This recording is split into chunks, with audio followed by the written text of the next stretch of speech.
وہم لا یظلمون، اور ان پر ظلم نہیں کیا جائے گا. یعنی یہ نہیں ہوگا کہ کوئی عمل ایک شخص نے نہیں کیا ہے تو اس کو اس کی سزا دے دی جائے، یہ ایسا نہیں ہوگا. جو کچھ جس نے کیا ہے.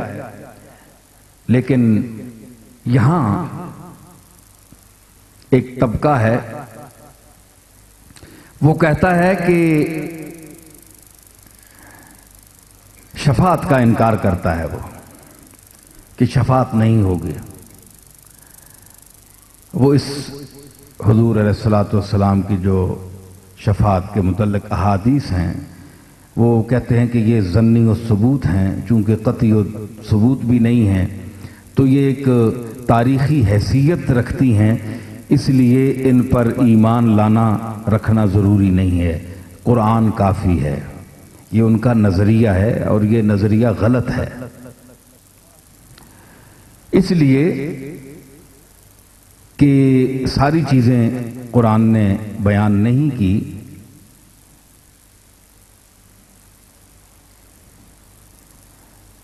اگرچہ ہر چیز کا اجمالی تفصیلی ذکر قرآن نے اشارہ کیا ہے کہ ہم نے ہر چیز اس میں بیان کی ہے، لیکن اس بیان جو کیا گیا ہے اس کے لیے خاص علم، خاص ادراک، خاص نگاہ چاہیے.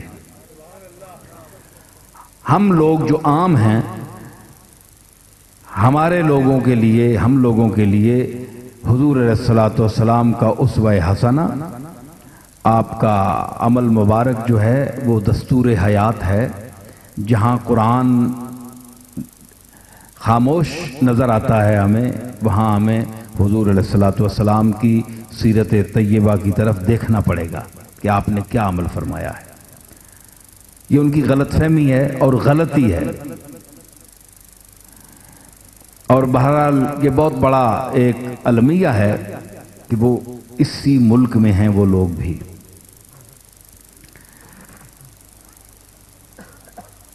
وہ کہتے ہیں کہ شفاعت نہیں ہوگی. وہ آیت پڑھتے ہیں کہ جس دن انسان اللہ کی بارگاہ میں پیش ہوگا، وَمَنْ يَعْمَلْ مِثْقَالَ ذَرَّةٍ خَيْرًا يَرَهُ وَمَنْ يَعْمَلْ مِثْقَالَ ذَرَّةٍ شَرًّا يَرَهُ. جو کچھ ذرہ برابر نیکی کی اس نے دیکھے گا، ذرہ برابر برائی کی وہ دیکھے گا. تو اللہ نے جو فرما جو دیا ہے، تو اگر یوں ہی بخشنے لگے تو پھر سزا و جزا کا عمل، یہ جہنم اور جنت کا یہ عمل جو ہے، یہ شریعت کی تکلیف کا کیا فائدہ؟ اگر یہی لوگ اچھے لوگ بخشوانے لگ جائیں، نبی بخشوانے لگ جائیں، صالحین بخشوانے لگ جائیں، تو ایک شخص نے عمل نہیں کیا ہے، وہ قابل مغفرت نہیں ہے، تو اس کی سفارش کا کیا فائدہ؟ یہ ظلم ہے، یہ زیادتی ہے. یہ ان کا سوال ہے. میں ان سے یہ پوچھتا ہوں کہ یہ ٹھیک ہے اللہ نے یہ بھی فرمایا، لیکن اللہ نے یہ پھر کیوں فرمایا ہے؟ یہ اس تعارض کو آپ دور کریں. آیات میں تعارض ہے. قرآن فرماتا ہے فَيَغْفِرُ لِمَن يَشَاءُ وَيُعَذِّبُ مَن يَشَاءُ، کہ جسے چاہے گا وہ بخشے گا اور جسے چاہے گا عذاب دے گا. اچھا تو بخشے گا کسے؟ ایک منٹ، بخشے گا کسے؟ جو قابل بخشش ہوگا اگر اس کو بخشے گا تو پھر اللہ نے کیا کمال کی؟